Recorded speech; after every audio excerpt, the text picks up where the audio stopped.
میرے پیچھے آپ کو یہ جو تصویر نظر آ رہی ہے یہ کسی عام عورت کی تصویر نہیں، یہ آج سے 4000 سال پہلے کی تصویر ہے۔ وہ عورت جس نے اللہ تبارک و تعالیٰ کے حکم کی نافرمانی کی تو اللہ تبارک و تعالیٰ نے اس عورت کو پتھر کا بنا دیا۔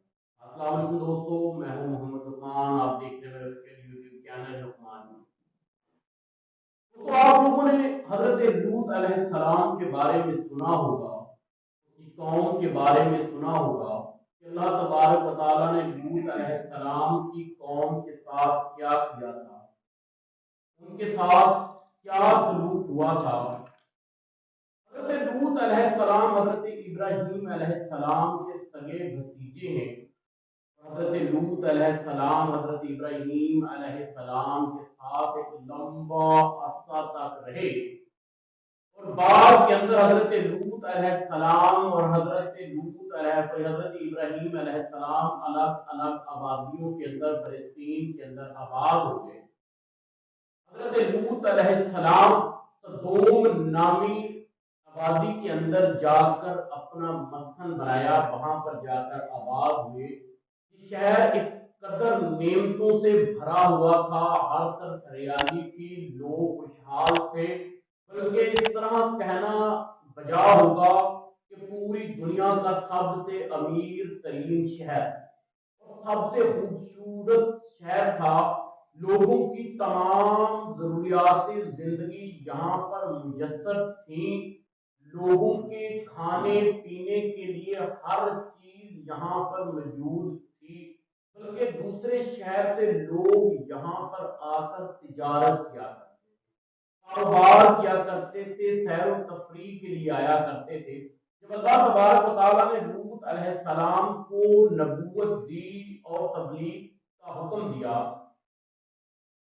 تو لوط علیہ السلام کی قوم لوط علیہ السلام سے بڑی پریشان تھی کہ اس سے پہلے یہ قوم چوری کے اندر، ڈاکہ زنی کے اندر، لوٹ مار کے اندر اس قدر آگے بڑھ چکی تھی کہ آہستہ آہستہ اس شہر کے اندر مسافر آنے سے پہلے 1000 مرتبہ سوچا کرتے تھے کہ ہمیں اس شہر میں جانا چاہیے کہ نہیں۔ لوط علیہ السلام نے اس قوم کو روکنے کی بڑی کوشش کی، بار بار سمجھاتے تھے، بلکہ قوم آگے سے کہتی تھی اگر آپ سچے ہیں تو آپ اللہ کو کہیں ہمارے اوپر کوئی آسمان سے عذاب نازل کر دے، ہمیں صفحہ ہستی سے مٹا دے۔ لیکن یہ پیغمبر کی شاید شان نہیں ہوتی کہ وہ اپنی قوم کے لیے بد دعا کر دے، اس صورت میں کہ جب وہ قوم حد سے تجاوز کر جاتی ہے۔ لوط علیہ السلام بڑے پریشان ہوتے تھے۔ ایک دن شیطان ان کے درمیان میں آیا اور انہوں نے کہا کیوں نہ تم ایک ایسا کام کرو جس سے لوط علیہ السلام بھاگ جائیں اس شہر کو چھوڑ۔ تو شیطان نے ان کو کہا کہ آپ لوگ ہم جنس پرستی کریں، عورتوں کو چھوڑ کے اپنی ضرورت جو ہے، اپنی حوث جو ہے وہ مردوں کے ساتھ پوری کریں، یہی کام آپ لوط علیہ السلام کے ساتھ کریں۔ نعوذ باللہ، لیکن یہ کام کر نہ سکے۔ ان کی یہ آہستہ آہستہ قدر ان کے اندر یہ بات ہے کہ ان کے شہر کے اندر جو بھی خوبصورت لڑکا ہوتا کوئی آتا اس کے ساتھ وہ یہ گہنونا فیل کرتے، بدکاری کرتے۔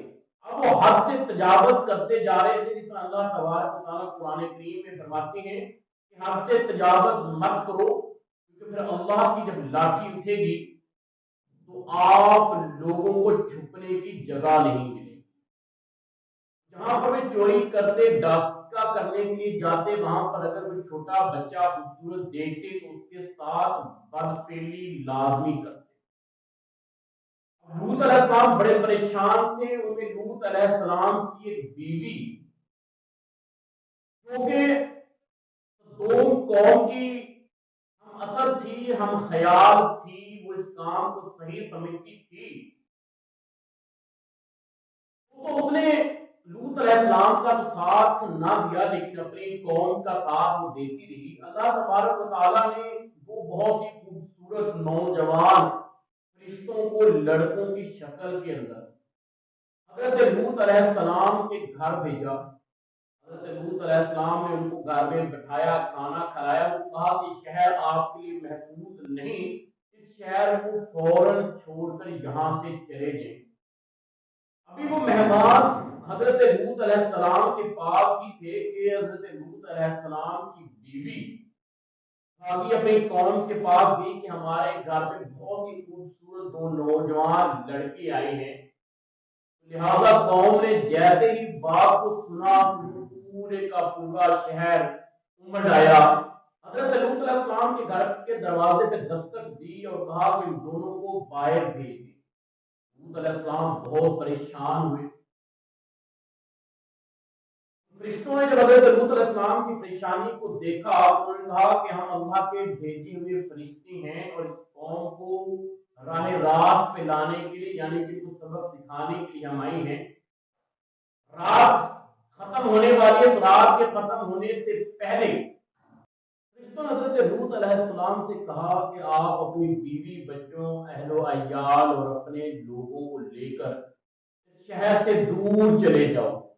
اللہ تبارک و تعالیٰ کا حکم ہے کہ آپ میں سے کوئی شخص بھی پیچھے مڑ کے نہ دیکھے۔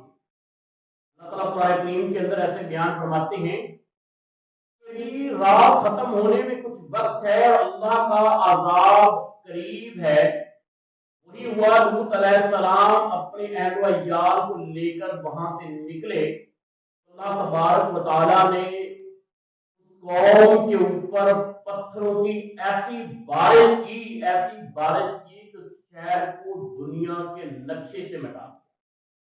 لوط علیہ السلام کی بیوی نے اللہ کے حکم کی نافرمانی کی اور پیچھے مڑ کر جب دیکھا تو اللہ تبارک و تعالیٰ نے اس کو فوری طور پر پتھر کا بنا دیا، جو جوردن اور اسرائیل کے درمیان کی جگہ کے اوپر آج بھی موجود ہے۔ 4000 سال گزرنے کے بعد وہ اسٹیچو، وہ پتلا آج بھی وہاں پر ایک پلر کی طرح کھڑا ہے، اور قیامت تک کے لیے اللہ تبارک و تعالیٰ نے اس عورت کو عبرت کا نشان بنا دیا، جس نے اللہ کے حکم کی نافرمانی کی۔ اور لوط علیہ السلام کی قوم کے ساتھ وہ ہوا جو شاید اس سے پہلے اور اس کے بعد کسی بھی قوم کے ساتھ نہ ہو۔